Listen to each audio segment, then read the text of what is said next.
Have you ever walked away from a conversation only to find yourself replaying it hours later?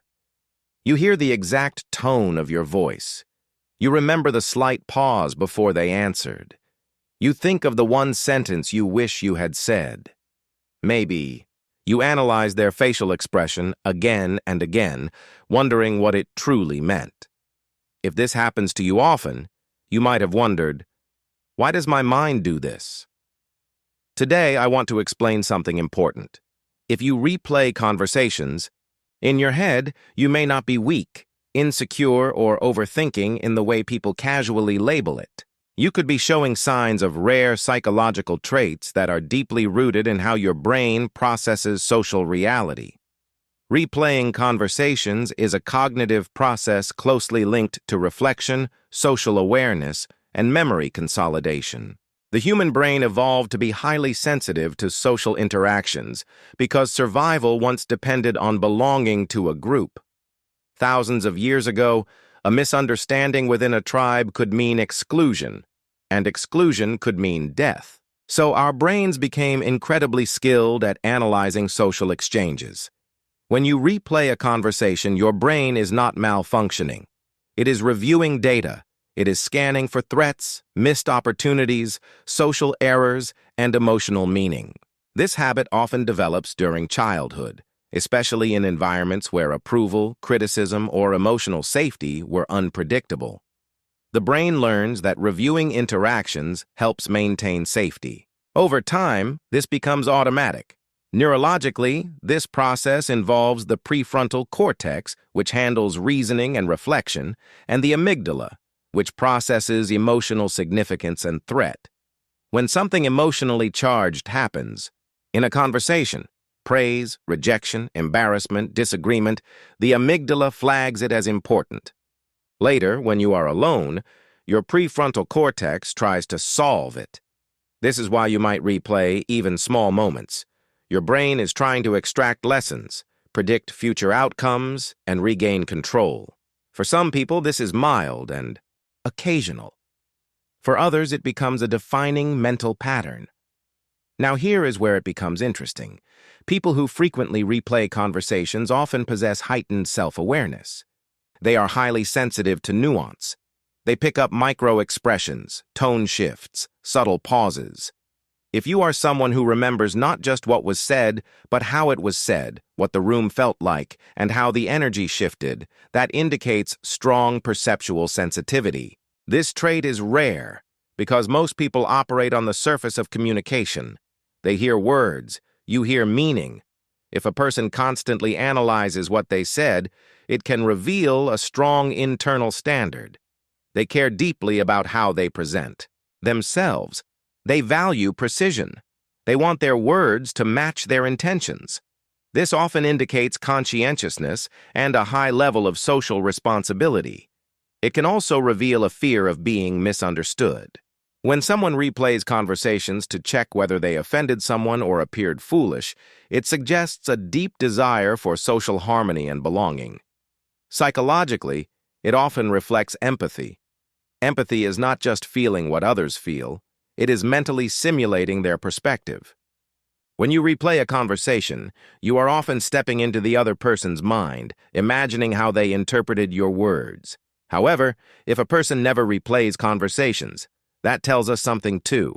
It can mean they have high emotional resilience and do not internalize social uncertainty. It can also mean they have lower social sensitivity or are less invested in relational dynamics. In some cases, it reflects strong self-trust. They say what they mean and move on. In other cases, it may reflect emotional detachment or avoidance. The absence of rumination is not always strength. Sometimes it is a lack of introspection. The poco. Key is not whether you replay conversations, but how and why you do it. When someone replays conversations with a tone of curiosity, what can I learn from this? It reflects growth orientation.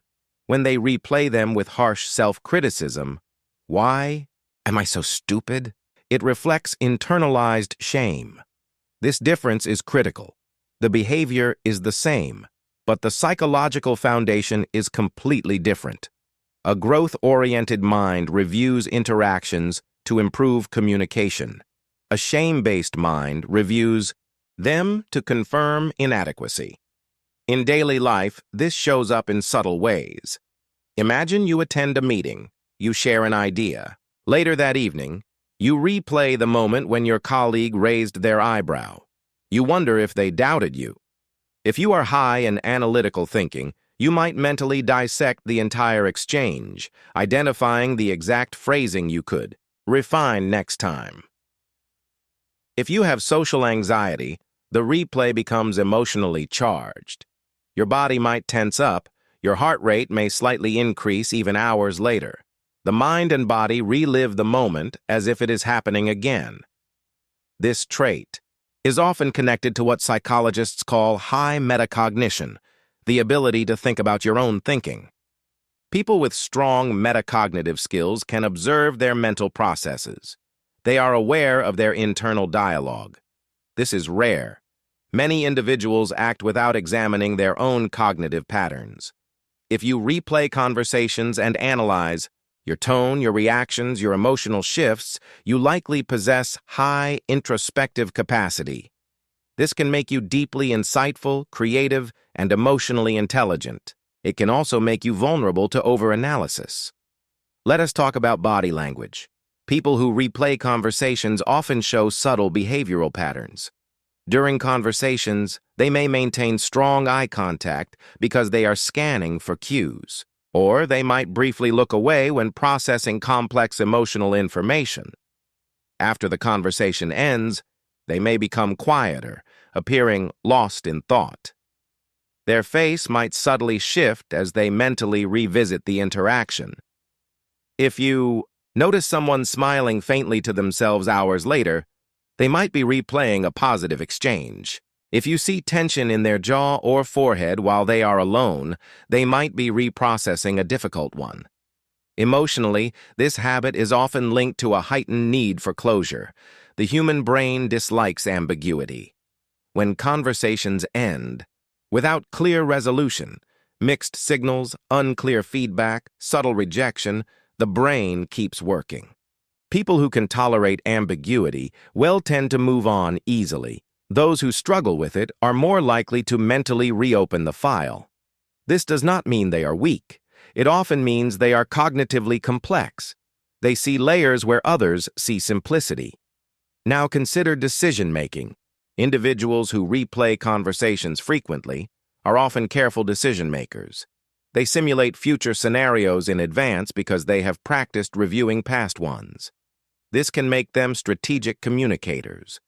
Before sending a message, they imagine how it will be received. Before confronting someone, they anticipate possible reactions. This predictive ability can be powerful in leadership, negotiation, and creative fields. However, it can also lead to paralysis if the fear of negative outcomes becomes overwhelming. There is also a trauma connection worth discussing. For some individuals, replaying conversations began as a survival strategy. If a child grows up in an environment where a small mistake leads to criticism, anger, or emotional withdrawal, the brain learns to scan for errors constantly. The child becomes hypervigilant. As an adult, this shows up as replaying conversations to ensure nothing wrong was said. The adult may not consciously connect this to childhood, but the pattern remains. In this case, the replay is not about growth. It is about preventing emotional pain.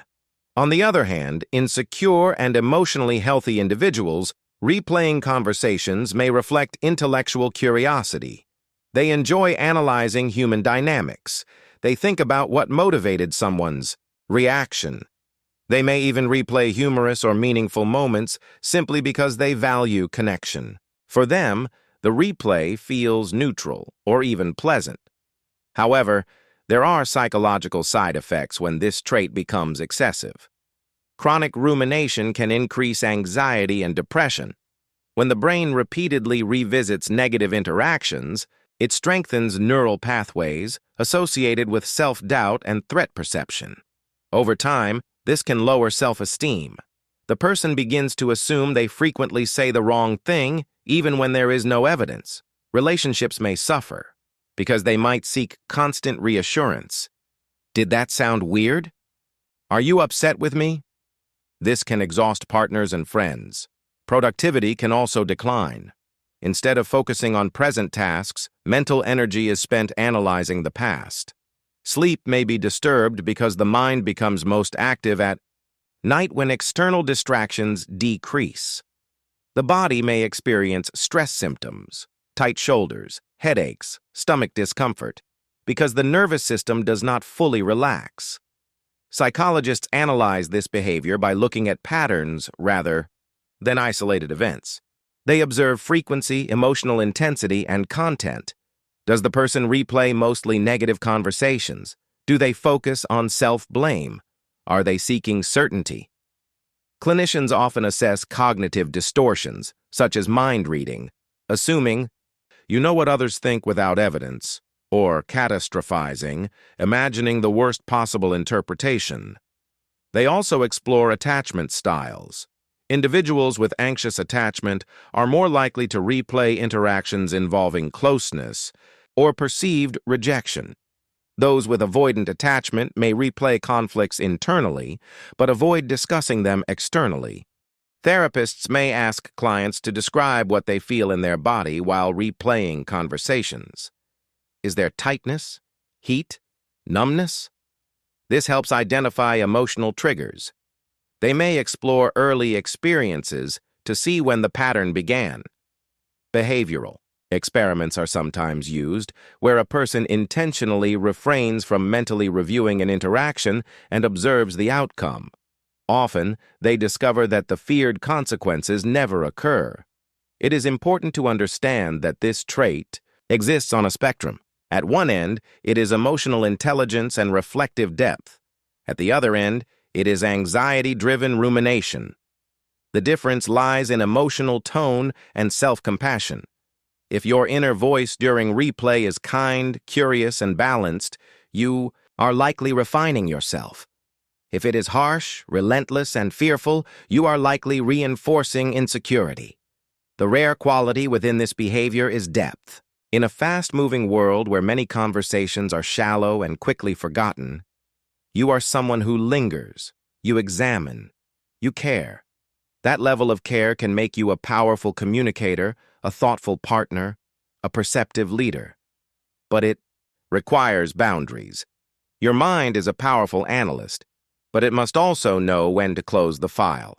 If you find yourself replaying conversations, do not immediately label it as a flaw.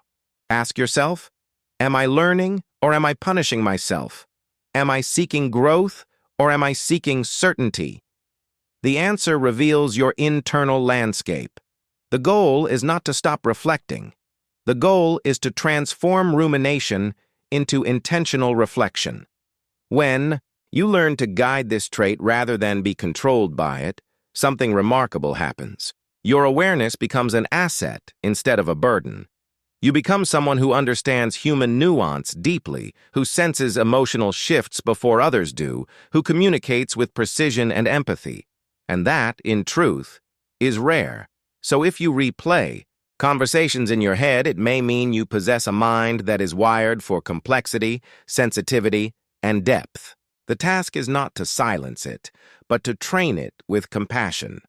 Because the same mind that replays your perceived mistakes is also capable of replaying your growth, your courage, and your wisdom. And when you begin to replay those moments just as vividly, your psychology transforms from self-doubt into self-mastery.